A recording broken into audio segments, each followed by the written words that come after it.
பால் வந்து நமக்கு வந்து IGF-1 அதிகமா புரொடியூஸ் பண்ண ஹெல்ப் பண்ணுது. அந்த IGF-1 கேன்சர் ப்ரமோட்டிங். அது எப்படி அப்படின்னா, அது வந்து ஆஞ்சியோஜெனிசிஸ வந்து ஊக்குவிக்கும். இந்த ஆஞ்சியோஜெனிசிஸ் ப்ராசஸ் உங்களுக்கு 20, 25 வயசு வளர்ற முடிய முக்கியமா தேவைதான். இல்லன்னு சொல்ல வரல. 20 வயசு, 25 வயசு வளர்ந்த பிறகு அதுக்கு அவ்வளவு தேவை அதிகம் இல்லை. அது வந்து கேன்சர் செல்ஸ் அழகா யூஸ் பண்ணிக்கும். ஹெல்த்தி லாஞ்சிவிட்டி குரூப்னு ஒன்று ரன் பண்ற பார்த்தீங்களா, அதில் கொஞ்சம் பேர் இருக்காங்க கேன்சர் பேஷண்ட்ஸு. கடந்த 10 வருஷத்துக்கு மேல இருக்காங்க. 10 வருஷமா அவங்க வேலைக்கு போயிட்டு நல்லாவே இருக்காங்க. அதனால அவங்களுக்கு ரிவர்ஸ் ஆச்சோ இல்லையோ கம்ப்ளீட்டா கண்ட்ரோல் ஆயிடுச்சு அது. இப்போ இம்யூனோதெரப்பி கொண்டு வந்துட்டு இருக்காங்க. Very promising side.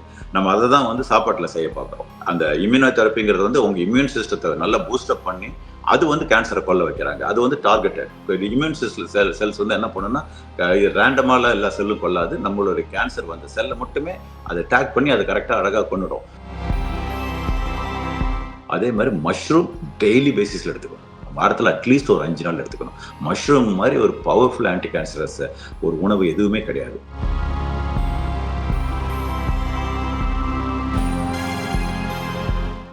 இப்போது புதிய அறிமுகம் ஆச்சி ஹோட்டல் சாம்பார் 50 கிராம் ரூபாய் 20 மட்டுமே.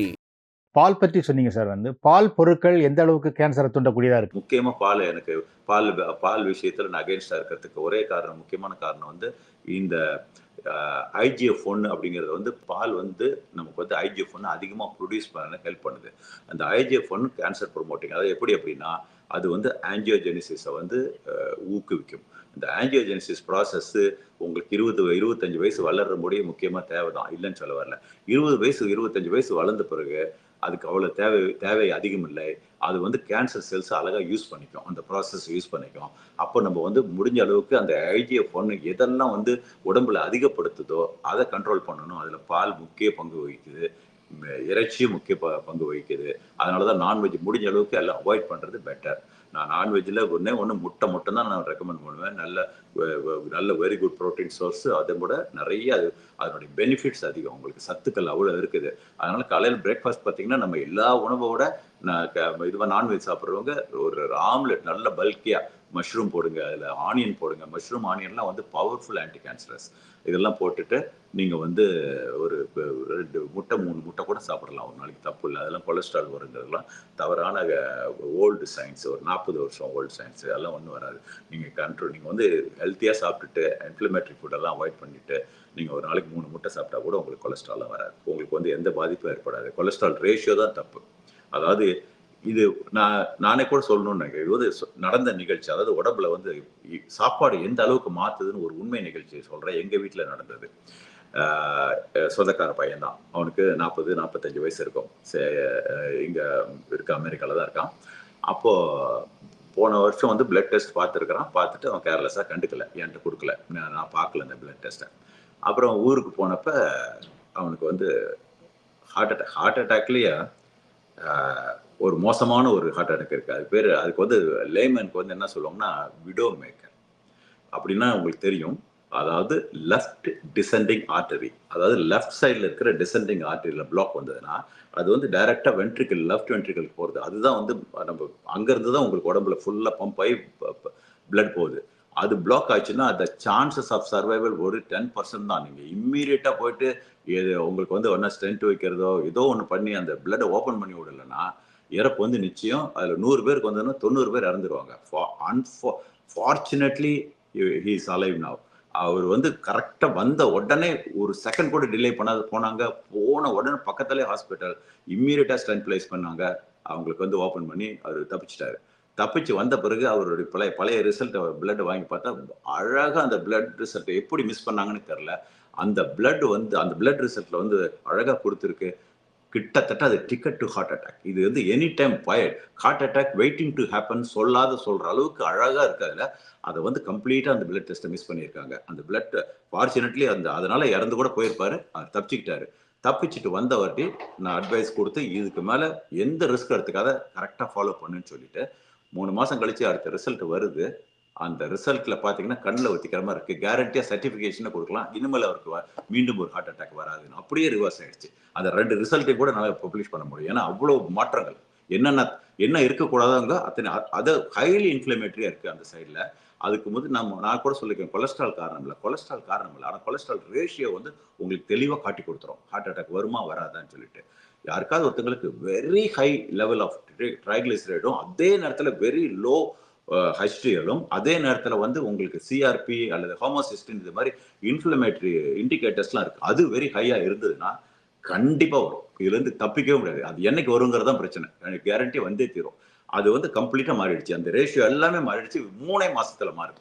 இப்போ உறுதியா சொல்லலாம், அவருக்கு இனிமேல் எந்த வாய்ப்புமே இல்லைன்னு. ஸ்ட்ரென்த் வச்சதுனால கிடையாது. ஸ்ட்ரென்த் வச்சாலும் உங்களுக்கு நீங்க வாழ்க்கை முறை பேடா இருந்ததுன்னா திருப்பியும் 2வது அட்டாக் வரும், 3வது அட்டாக் வரும், இறந்து போகலாம். ஸோ இது வந்து ப்ராக்டிக்கலாக பார்த்துருக்கு. 3 மாசத்திலே பாடியில் இவ்வளோ பெரிய மாற்றங்கள் வந்து உணவு மட்டும் வருது. அதாவது 3 மாசத்துக்கு முன்னாடி கேரண்டியா ஹார்ட் அட்டாக் வரும் இருந்தவருக்கு இனிமேல் கேரண்டியா வராதுங்கிற அளவுக்கு அந்த பிளட், அதனால தான் சொன்னேன், பிளட் டெஸ்ட் மட்டும் 40 வயசு ஆயிடுச்சுனால எல்லாரும் வருஷத்துக்கு ஒரு தடவை பண்ணிடுங்க. பண்ணனா கண்டிப்பா அதுல வந்து நமக்கு வந்து என்னென்ன அதுல வந்து கிளியரா இண்டிகேஷன் வந்துடும் உங்களுக்கு, நீங்க எங்க போயிட்டு இருக்கீங்கன்னு. அந்த இண்டிகேஷனை பேஸ் பண்ணியாவது உங்களுடைய வாழ்க்கை முறையை மாத்திக்கோங்க. பிளட் டெஸ்ட் பண்ண மாட்டேன் நான் நல்லா, என்ன இதெல்லாம் சைலண்ட் கில்லர். அந்த ஹார்ட் அட்டாக் வர முடியும் உங்களுக்கு ஒரு சிம்டம் இருக்காது, ஒண்ணுமே இருக்காது. ஈவன் கேன்சர் வர முடியும், ஒன்று வந்த பிறகுதான் உங்களுக்கு சிம்டமே வரும். அதனால இதெல்லாம் வந்து ஒவ்வொரு வருஷத்துக்கு ஒரு பிளட் டெஸ்ட் கண்டிப்பா பண்ணிட்டு, 40 வயசு ஆயிடுச்சா பிளட் டெஸ்ட், ஒரு பிபி, ஒரு அதுலேயே வந்து உங்களுக்கு ஒரு பிபி வந்து பண்ணிட்டீங்கன்னா ஃபைன். பிளட் ப்ரெஷரும் பிளட் டெஸ்ட்டும் கரெக்டா பார்த்துட்டு இருந்தீங்கன்னா நிச்சயமா கண்ட்ரோல் வந்தா கண்ட்ரோல் பண்ணிக்கலாம். வருதுன்னா நம்ம அதை எப்படி மாற்றணுமோ அந்த மாற்றத்தை உண்டாக்கிக்கலாம். நீங்க இந்த ஹார்ட் அட்டாக் ரிவர்ஸ் பண்ணதை பத்தி சொன்னீங்க. இது மாதிரி கேன்சர் ரிவர்ஸ் பண்ண சம்பவங்கள் இருக்குதா? ஹெல்த்தி லைஃபை மெயின்டைன் பண்றேன். நான் ஹெல்த்தி லாஞ்சிவிட்டி குரூப்னு ஒன்று ரன் பண்றேன் பார்த்தீங்களா, அதில் குவாய்ட் கொஞ்சம் பேர் இருக்காங்க கேன்சர் பேஷண்ட்ஸ். கடந்த 10 வருஷத்துக்கு மேலே இருக்காங்க. 10 வருஷமா அவங்க வேலைக்கு போயிட்டு நல்லாவே இருக்காங்க. அதனால அவங்களுக்கு ரிவர்ஸ் ஆச்சோ இல்லையோ கம்ப்ளீட்டா கண்ட்ரோல் ஆயிடுச்சு. அதுக்கு பிறகு அவங்க ஸ்டேஜ் 3னா 3க்கு போகவே இல்லை. அப்படியே அப்படி இருக்காங்க, நல்லா ஹெல்த்தியா இருக்காங்க. That's most important. 10 வருஷம் ஆச்சு, தட்ஸ் குட். அதுவே நான் குட்டாக தான் ஃபீல் பண்றேன். அதாவது காம்ப்ளிமெண்ட் பண்ணும் உங்களுக்கு வந்து இப்போ சப்போஸ் வந்து அவங்களுக்கு அதுக்காக டாக்டர்கிட்ட போகணும், இது பண்ண அது பண்ணுங்க, பண்றது பண்ணுங்க. ஆனால் கீமோதெரப்பி மட்டும் கொஞ்சம் டாஜி, என்னன்னா அது நம்ம இம்யூன் சிஸ்டத்தை கீழே கொண்டு போகும். மற்றபடி அவங்க கொடுக்குற ட்ரீட்மெண்ட் என்ன இருக்கோ அதை பார்த்துக்கோங்க. அது வந்து அதுக்கு நம்ம வந்து நம்ம அடிஷ்னலாக நம்ம பண்ணும்போது காம்ப்ளிமெண்ட் பண்ணிடும். இது வந்து உங்களுக்கு இன்னும் கூட அது மேலே இப்போ இம்யூனோதெரப்பி கொண்டு வந்துட்டு இருக்காங்க, வெரி ப்ராமிசிங் சைடு. நம்ம அதை தான் வந்து சாப்பாட்டில் செய்ய பார்க்குறோம். அது வந்து அவங்க அந்த இம்யூனோதெரப்பிங்கிறது வந்து உங்க இம்யூன் சிஸ்டத்தை நல்லா பூஸ்டப் பண்ணி அது வந்து கேன்சரை கொல்ல வைக்கிறாங்க. அது வந்து டார்கெட்டட். இம்யூன் சிஸ்டம் செல்ஸ் வந்து என்ன பண்ணுன்னா ரேண்டமால எல்லா செல்லும் கொள்ளாது. நம்மளுடைய கேன்சர் வந்த செல்லை மட்டுமே அதை டேக் பண்ணி அதை கரெக்டா அழகா கொண்டுடும். அது வந்து அதனால நம்ம வந்து அவங்க பண்ற மாதிரியே தான் நம்ம பண்றோம். இது வந்து நம்ம அதுக்காக தான் இந்த விட்டமின் டி சப்ளிமெண்ட் எப்பயுமே நம்ம ரெக்கமெண்ட் பண்ணுவோம். விட்டமின் டி ஏன்னா அது வந்து நிறைய பேருக்கு கிடைக்கிறது இல்லை வெஸ்டர்ன் கண்ட்ரியில். ஈஸ்டர்ன் கண்ட்ரியில் அட்லீஸ்ட் ஒரு நாளைக்கு ஒரு 20 நிமிஷம் 25 நிமிஷம் வந்து நல்ல உடம்பு ஃபுல்லாக வெயிலில் போட்டிங்கன்னா உங்களுக்கு அந்த விட்டமின் டி பாடியில் உருவாகும். அப்படி போட முடியல, அது வாய்ப்பு இல்லை அப்படின்னா அட்லீஸ்ட் விட்டமின் D3 சப்ளிமெண்ட் எடுங்க. அதே மாதிரி ஜிங்க் அதிகமாக இருக்கிற சாப்பாடு உணவுகள் நிறைய இருக்குது. நீங்கள் யூடியூப்ல இதில் கூகுள் பண்ணி பார்த்தீங்கனாலே உங்களுக்கு பெரிய லிஸ்ட் வரும். அது மாதிரி சாப்பிடுங்க. அப்படி சாப்பிட முடியலன்னா அட்லீஸ்ட் சப்ளிமெண்ட்டாக சாப்பிடுங்க. ஸோ இந்த ஜிங்க்கும் விட்டமின் D3யும் சி வந்து உங்களுக்கு ஈஸிலி அவைலபிள். நிறைய பழங்கள்ல காய்கறிகள் இருக்கு. நெல்லிக்காய் வந்து ஒரு greatest source of vitamin C. நெல்லிக்காய் ரெகுலரா சாப்பிட முடியலனா கூட அதை வந்து வெட்டி நம்ம என்ன பண்றோம், சாப்பிட முடியாதுங்கிறதுனால வெட்டி அதை அரைச்சி அதை வந்து வடிகட்டிட்டு அந்த அந்த தண்ணியை குடிப்போம். அது வந்து வாரத்தில் ஒரு 3 நாள் 4 நாள் குடிச்சிங்கன்னா கூட உங்களுக்கு விட்டமின் சி வந்து டெஃபிஷியன்சியாக இருக்காது. உங்கள் இம்யூன் சிஸ்டம் பவர்ஃபுல்லாக இருக்கணும் அப்படின்னா vitamin C, vitamin D3, zinc, மற்றபடி நல்ல ஹெல்த்தியான சாப்பாடுகள், காய்கறிகள், பழ வகைகள், அப்புறம் வந்து உங்களுடைய பாக்டீரியா இது வந்து கட் பாக்டீரியா நல்ல இதெல்லாம் சாப்பிட்டாலே உங்கள் கட் பாக்டீரியா நல்லா இருக்கும். ஒரு ப்ரோபயோட்டிக் ஏதோ ஒன்று, அது கிம்ச்சியா இருக்கட்டும் அல்லது ஈவன் யோகட்டா இருக்கட்டும், ஏதோ ஒன்று ஒரு ப்ரோபயோட்டிக் நீங்கள் ரெகுலராக சாப்பிட்டுட்டு வந்தீங்கன்னா உங்களுக்கு வந்து கண்டிப்பாக கேன்சர் இல்லை, மற்ற வியாதி எதுவுமே வராது. நீங்கள் எதுவுமே கொரோனா அதான் சொல்கிறேன். எங்கள் வீட்டில் வந்து எனக்கு இப்போ 66 வயசு ஆகுது. வீட்டுக்குள்ளே எல்லாம் இப்போ எல்லாம் தனியாக போயிட்டாங்க பொண்ணெல்லாம். அப்போ ஜாயின்ட் ஃபேமிலியாக இருந்தோம். என் மருமகனுக்கு என்னுடைய ஈவன் பேர பிள்ளைங்களுக்குலாம் கூட 3 தடவை வந்திருக்கு. அப்போல்லாம் நான் வந்து ஃபர்ஸ்ட் தடவை வந்தப்போ நம்மளாம் வேக்சினேஷனே இப்போ வராது முன்னே எங்கள் வீட்டிலே வந்துருச்சு. ஒரே வீட்டில் இருக்கிறோம், எல்லாருக்கும் வந்துருச்சு. எனக்கும் ஒய்ஃபுக்கு மட்டும் வரவே இல்லை. அது என்ன காரணம் அப்படின்னா எனக்கு தான் வரணும் முதல்ல. ஏன்னா ஏஜ் அதிகமாக உங்கள் இம்யூன் சிஸ்டம் கம்மியாக இருக்கணும். வந்தவங்கலாம் 25 வயசு ஆளுங்க. ஆனால் எங்களுக்கு அதே வீட்டில் ஒரே குழந்தைங்களா இருக்கு, ஒன்றா இருந்து கூட எங்களுக்கு வரல. என்னன்னா இம்யூன் சிஸ்டம் ஸ்ட்ராங்காக இருக்கு. அப்போ நான் கேன்சர் மட்டும் இல்லை, இது மாதிரி ஏதாவது ஒரு புது வியாதி வருதுன்னு வச்சுக்கோங்களேன், இது மாதிரி சால்மனல்லா அது மாதிரி பரவுது, கொரோனா அது மாதிரி வருதுன்னா அதுலேருந்து எஸ்கேப் ஆகலாம். அது மாதிரி எல்லாத்துக்குமே சகலகலா நிவாரணி மாதிரி உங்கள் இம்யூன் சிஸ்டம் ஸ்ட்ராங்காக இருந்ததுன்னா உங்களை வந்து நிறைய விஷயத்தை காப்பாற்றும். நிறைய உணவுகள் சொன்னீங்க சார். இந்த பாகம் பார்க்கிற பார்வையாளர்களுக்காக இதுவரைக்கும் சொன்னதை தொகுத்து சுருக்கமா எது சரியான உணவு, எது தவறான உணவு கேன்சரை பொறுத்த வரைக்கும் அப்படிங்கிறத சொல்ல முடியுமா? பாக்கெட்ல நீங்க வாங்காதீங்க. ஏதா வந்து உணவு சமைச்ச உணவு பாக்கெட்ல வந்துருச்சுனால ஜங்க் ஃபுட் தான். அது வரவே கூடாது. நீங்க வாங்கிட்டு வந்து சமைக்கணும். எல்லாமே நீங்க வந்து வாங்கணும். அதுதான் அந்த மாதிரி இருக்கணும். ஒழிய ஏதாவது ஒரு பாக்கெட் பண்ணி ரெடிமேடா ரெடிலி அவைலபிள் வீட்டுக்கு போனோனே சூடு பண்ணி சாப்பிடலாங்கிற அத்தனையுமே ஜங்க். கடையில இது மாதிரி பர்கர், பீஸா அது எல்லாருக்கும் தெரியும். 100% ஜங்க். அதே மாதிரி நம்ம சாப்பிடுற சாப்பாடு வந்து அளவு அதிகம். ரைஸும், இட்லி, தோசையுமே அளவு அதிகம். நான் பார்க்குறேன் வந்து ஒரு 5 தோசை சாப்பிடுறது, 7 தோசை சாப்பிடுறது, இவ்வளோ ரைஸ் சாப்பிடுறது, அது ஜங்க். நல்ல ஃபுட்டு தான். ஆனால் ஜங்கா நம்ம மாற்றிக்கிறோம். ஏன்னா அவ்வளோ ஃபுட்டு சாப்பிடும்போது உங்களோட இன்சுலின் லெவல் ஹையாக போகும். Insulin bro inflammatory, also bro cancerous. அது அதிகமாகிடும். அதனால சாப்பாட்டு அளவு குறைச்சி சாப்பிடுங்க. 2 இட்லிக்கு மேலே சாப்பிடாதீங்க. அரை வயிறு இருக்கும்போது சாப்பாடை நிறுத்திடுங்க. எந்த சாப்பாடாக இருந்தாலும் சரி. எந்த சாப்பாடு சாப்பிட்டாலும் காய்கறி இல்லாம எந்த பொருள் சாப்பாடே சாப்பிடாதீங்க. 3 வேளைக்குமே காய்கறி இருக்கணும். காலையில, மத்தியானம், சாயந்தரம். அட்லீஸ்ட் ஒரு காயாவது வச்சுக்கணும். காய்கறி இல்லாத சாப்பிடுற உணவு வந்து உங்களுக்கு அது ஜங்க் ஃபுட்டாவே நீங்க கன்சிடர் பண்ணிக்கலாம். அப்புறம் வந்து இது மாதிரி ப்ராசஸ்டு மீட்னு சொல்லக்கூடிய நல்ல வேளை அது இந்தியாவில் அவ்வளோ இல்லைன்னு நினைக்கிறேன். இந்த ஹாட் டாக் இதெல்லாம் கண்டிப்பாக கேன்சர் வரும். அதெல்லாம் ப்ரோ கேன்சரஸ் 100% கார்சினோஜென்ஸ் இருக்கு அதெல்லாம். அதனால நீங்கள் அதெல்லாம் அவாய்ட் பண்ணிடணும். இது மாதிரி இப்போ சாசேஜ், ஹாட் டாக்ஸ், இது மாதிரி ப்ராசஸ்டு மீட் என்னவோ எல்லாமே அவாய்ட் பண்ணலாம். ப்ராசஸ்டு ஃபுட்டே தப்பு. ப்ராசஸ்ட் மீட் இதெல்லாமே 100% ஜங்க் ஃபுட்டு. ரைட் ஃபுட் என்னன்னா எல்லா வகையான கீரைகள், அதே மாதிரி பழ வகைகள். நான் பழ வகை கண்ட்ரோல்டாக சாப்பிடணும். ஏன்னா பழத்தில் வந்து ஃப்ரக்டோஸ் இருக்கு. அதனால ஒரு நாளைக்கு ஒரு பழம் 2 பழம் கண்டிப்பாக முடிஞ்சதுன்னா பெரிஸ் கிடைச்சதுன்னா கண்டிப்பாக வாங்குங்க. என்ன பெரி கிடைச்சாலும் வாங்குங்க. அது வந்து ரொம்ப ரொம்ப நல்லது. கேன்சருக்கு கண்டிப்பாக பெரிஸ் மாதிரி ஒரு சப்போர்ட் பண்ணுறது வேற எந்த ஃப்ரூட்டுமே கிடையாது. ப்ளூபெரி, ராஸ்பெரி, பிளாக்பெரி நிறைய வெரைட்டி இருக்குது. இப்போ இந்தியாவில் கிடைக்கிறதா கேள்வி. ஆனால் எனக்கு தெரியல இருக்கா இல்லையான்னு. அப்படிலாம் ஃப்ரோசன் கிடைச்சா கூட நல்லது தான். ஃப்ரோசன் கிடைச்சாலும் வாங்கி நீங்கள் அதை வந்து ஸ்மூத்திக்கு யூஸ் பண்ணிக்கலாம். அது மாதிரி சாப்பிடுங்க. கொய்யாப்பழம் ரொம்ப ரொம்ப நல்லது. அது மாதிரி பழங்கள் வந்து பழங்களை கண்ட்ரோல் பண்ணிக்கோங்க. காய்கறி எவ்வளோ வேணால் சாப்பிடுங்க. எவ்வளோ சாப்பிட முடிஞ்சு சாப்பிடுங்க. 1/2 கிலோ சாப்பிடுங்க, 3/4 கிலோ சாப்பிடுங்க. உங்களுக்கு வந்து நிச்சயமாக வந்து இது பண்ணிடலாம். நம்ம வந்து கேன்சரை வந்து ப்ரிவென்ட் பண்ணிடலாம். வந்தாலும் அதை கண்ட்ரோல் பண்ணலாம். அல்லது லக் இருந்தால் ரிவர்ஸும் பண்ணிடலாம். இதுவரைக்கும் வருமுன் காப்பம் அப்படிங்கிற அடிப்படையில் கேன்சர் வராமல் தடுக்கிறதுக்கு என்னென்ன உணவுகள் சாப்பிடலாம், என்னென்ன உணவுகள் சாப்பிடக்கூடாது அப்படிங்கிறத பற்றி பேசுவோம். குறிப்பாக கேன்சர் வந்தவங்க, குறிப்பாக ஹீமோ, ரேடியேஷன் மாதிரி சிகிச்சையில் இருக்கிறவங்க என்ன விதமான உணவுகளை எடுத்துக்கலாம் அப்படிங்கிறத பற்றி சொல்ல முடியுமா? அந்த காலகட்டங்களில் கொஞ்சம் இப்போ கீமோல இருந்தாலும் ரேடியேஷன்ல இருந்தாலும் உங்களுக்கு வந்து கொஞ்சம் இப்போ ப்ரோட்டீன் சோர்ஸ் வந்து நல்ல நல்ல சோர்ஸாக இருக்கணும். அதனால நம்ம அப்போ அகெயின் நம்ம வந்து அதுக்காக ரெட் மீட் சாப்பிடுங்கன்னு சொல்ல மாட்டேன். முட்டைகளை அதிகப்படுத்திக்கலாம். முட்டை அதிகப்படுத்திக்கலாம். நட்ஸ் அதிகப்படுத்திக்கலாம். சீட்ஸ் அதிகப்படுத்திக்கலாம். திருப்பியும் காய்கறிகள் இதே தான். திருப்பி சுற்றி சுற்றி காய்கறிகள் தான் வருவோம். பச்சை காய்கறிகள். அதே மாதிரி பச்சையாவே சாலட்ஸ். அது வந்து ரொம்ப நல்லது. ஒரு நாளைக்கு ஒரு மீலை வந்து சாலடா மட்டுமே சாப்பிடுங்க. என்னென்ன கிடைக்குமோ கியூக்கம்பர், அதே மாதிரி நம்ம கேரட்டு, பீட்ரூட்டு எல்லாம் சீவிக்கலாம். கீரைகள் நல்லா சுத்தமாக வாஷ் பண்ணி சாப்பிடலாம். அது ஒரு சில நேரத்தில் இதெல்லாம் சாப்பிடும்போது வயிறுக்கு ஒத்துக்காது. அது எது ஒத்துக்கலையோ அதை எலிமினேட் பண்ணிக்கிட்டு மீதி நீங்கள் தான் பண்ணணும். அது சாப்பிட்ட ஒரு சில பேருக்கு திடீர்னு அவங்க சாலடே சாப்பிட்டதுலாம் சாப்பிடும்போது அவங்களுக்கு ஒரு சில பச்சையாக சாப்பிடும்போது ஒத்துக்காது. அது எது வந்து எந்த காய்கறி எது வந்து பச்சையாக சாப்பிடும்போது வயிறு பிரச்சனை வருது அதை மட்டும் அவாய்ட் பண்ணிடுங்க. மற்றது ஆட் பண்ணிக்கோங்க. அதனால் பச்சை காய்கறிகள் நிச்சயமாக ஹெல்ப் பண்ணும். சமைச்சதை விட ஹெல்ப் பண்ணும்.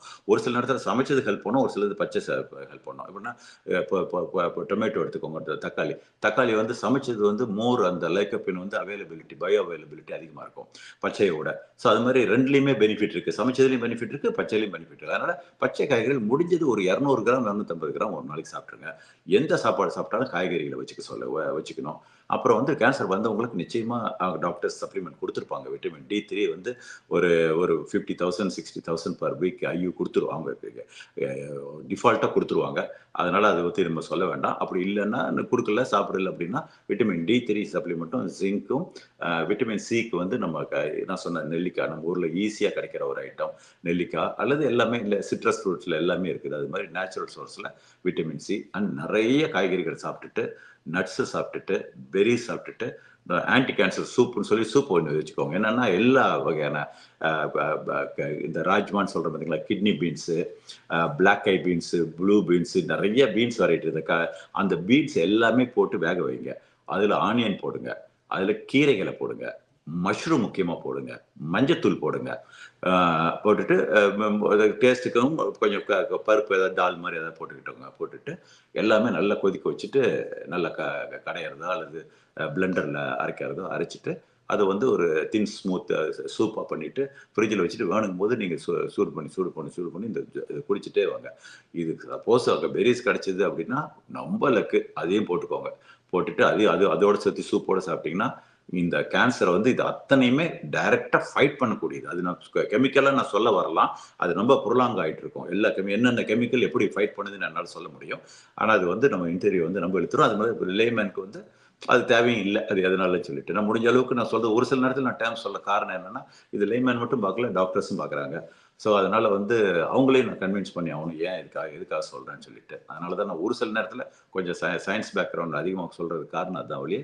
இதெல்லாம் எதுக்கு எங்ககிட்ட சொல்லிட்டு இருக்கேன்னு இல்லை, இது எல்லாருமே பார்ப்பாங்கங்கிறதுக்காக நான் சொல்றேன். கேன்சர் வந்தவங்க தொடவே கூடாத உணவு எது? நம்பர் 1 சர்க்கரை அல்லது சிம்பிள் கார்போஹைட்ரேட். எதுவுமே ஏதாவது உடனே போய் இந்த மாதிரி கோதுமை, சர்க்கரை, இந்த மாதிரி அரிசிய வகைகள் கூட குறைச்சிடணும். ஏன்னா இதெல்லாம் வந்து சிம்பிள் கார்போஹைட்ரேட் போன உடனே இன்சுலின் அதிகப்படுத்திடும், அதெல்லாம் குறைச்சிடும். அதெல்லாம் இது தொடவே கூடாது, பக்கமே போகக்கூடாது. அதுக்கு போல அவங்க சாப்பிட வேண்டிய எல்லா பொருளும் வந்து காய்கறிகளாக மட்டும்தான் இருக்க முடியும். காய்கறி தான் மெயின் ஃபுட்டாக வச்சுட்டு சாப்பிடணும். அப்புறம் நட்ஸு, சீட்ஸ் இதெல்லாம் வச்சுக்கலாம். ஸோ பேருக்கு கொஞ்சம் ரைஸ், ஏன்னா வெறும் காய்கறிகளை சாப்பிட முடியாதுங்கிறதுக்காக பேருக்கு ரைஸ் வச்சுக்கலாம். பேருக்கு வந்து ரொம்ப கொஞ்சமாக அளவு ரைஸ் வச்சுட்டு அதுக்கு நிறைய காய்கறிகள், அதாவது 20% உங்களுடைய ரைஸ் குவான்டிட்டியும் மற்ற 80% வந்து காய்கறிகளாக இருக்கணும். இதுதான் முக்கியமாக பண்ணணும். அதே மாதிரி ஜங்க் ஃபுட்டுன்னு சொல்லக்கூடிய எதையுமே தொடக்கூடாது, பொரிச்ச இதெல்லாம் தொடவே கூடாது, சர்க்கரை கிட்டே போகக்கூடாது. சர்க்கரை வந்து ஒரு ஸ்பூன் சுகர் காஃபி கூட போட்டக்கூடாது. கிரீன் டீ கண்டிப்பாக ஒரு நாளைக்கு 3 கிரீன் டீ தாராளமாக குடிக்கலாம். கிரீன் டீயில் வந்து நிறைய பேர் நினச்சிட்டு இருக்காங்க ஒன்லி ஆன்டி ஆக்சிடென்ட்ஸ். நோ, ஆன்டி ஆக்சிடென்ட்ங்கிறது ஒரு வகையான பலன் தான். கேன்சரை பொறுத்தபடி green tea help a lot, நிறைய விஷயத்துல பண்ணுது. டெப்த்தில் போகலாம், அதை பற்றி நான் ஒரு ஃபுல் வீடியோ பேச முடியும். அதனால கண்டிப்பாக கிரீன் டீ நான் சொல்ல மறந்துட்டேன், அது கண்டிப்பாக எடுங்க.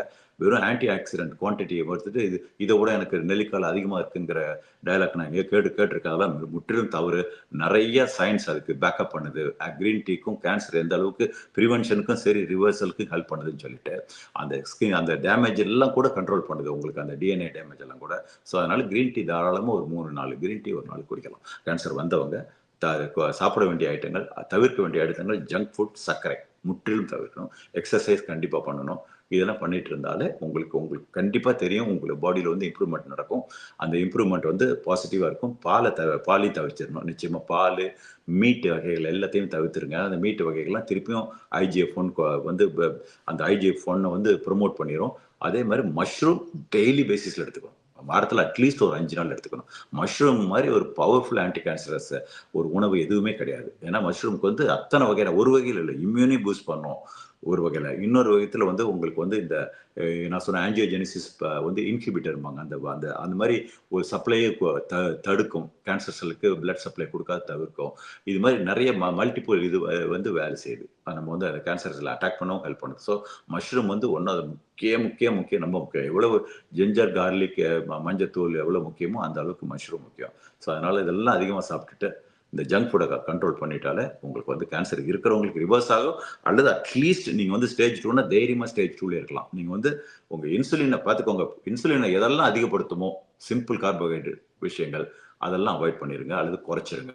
அதே மாதிரி IGF-1 சொல்லக்கூடியது எதெல்லாம், அந்த எது முக்கியமாக IGF-1 அதிகப்படுத்தணும்னா ரெட் மீட்டு அல்லது எல்லா வகையான இறைச்சி அண்ட் பால் அதிகப்படுத்தும், அதை குறைச்சிருங்க.